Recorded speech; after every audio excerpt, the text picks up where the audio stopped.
Hello बच्चों, let's read the question. Here statement 1 and statement 2 are given. First option is both statement 1 and statement 2 are correct. Second option is both statement 1 and statement 2 are incorrect. Third option is statement 1 is correct and statement 2 is incorrect. Fourth is statement 1 is incorrect and statement 2 is correct. First statement is a body of mass 1 kg is making 1 rps in a circle of radius 1 meter. Centrifugal force acting on it is 4 pi square Newton.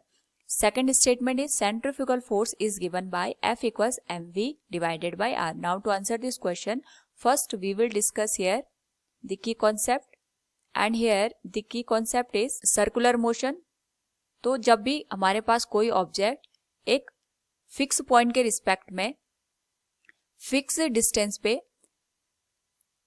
यहाँ पे travel करता है, तो उस particular case में जो हमारे पास यहाँ पे लोकस ऑफ द पोजीशन बनती है, यानी डिफरेंट अगर हम लोकस की बात करें यहाँ पे, इनको मिला करके यहाँ पे अगर हम एक डायग्राम को ड्रॉ करें तो जो हमारे पास यहाँ पे स्ट्रक्चर बनता है वो सर्कल का बनता है, और इस टाइप का जो मोशन होता है इसके हम सर्कुलर मोशन का नाम देते हैं.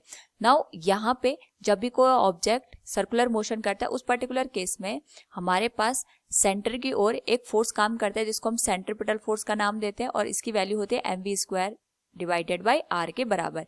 m is the mass of the particle, v is the velocity of the particle, और we can say speed of the particle, r is the radius of the given circle.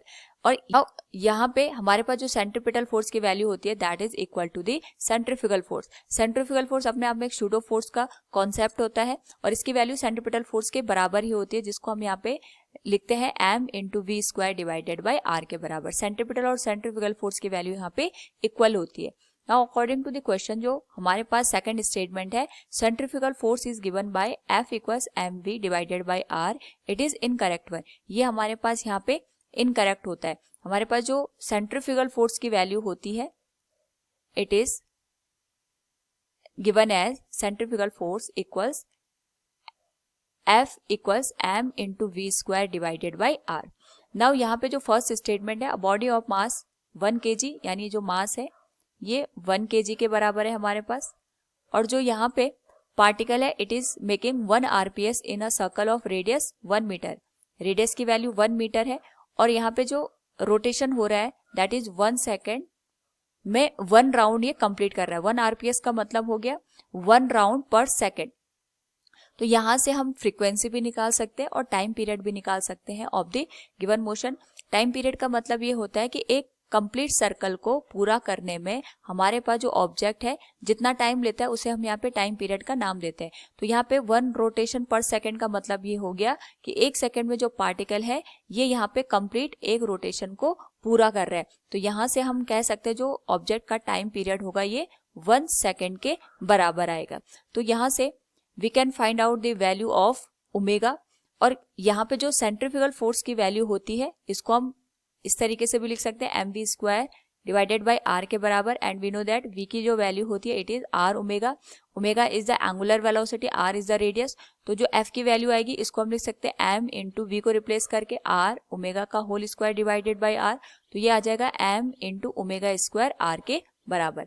Now यहाँ पे अगर हम value put कर दें तो जो हमारे पास फोर्स की वैल्यू आएगी इट विल बी, मास की वैल्यू 1 kg के बराबर है, ओमेगा की जो वैल्यू होगी it will be 2 pi divided by capital T, इसका होल स्क्वायर आ जाएगा, और रेडियस 1 मीटर के बराबर है. So we can write it will be 1 into 4 pi square. Time period की वैल्यू 1 सेकेंड है तो डिवाइडेड बाय 1 आ जाएगा multiplied with 1. So from here we can say the value of centrifugal force will be 4 pi square Newton के बराबर, जो कि हमारे पास यहाँ पे स्टेटमेंट फर्स्ट में गिवन है. Centrifugal force acting on it is 4 pi square newton. It is correct one. So from the given question we can say here जो हमारे पास स्टेटमेंट 1 है वो तो करेक्ट है, but statement 2 is incorrect. So from the given option statement 1 is correct and statement 2 is incorrect. Option 3rd is the correct one. Hope all you understood it. Thank you and best of luck.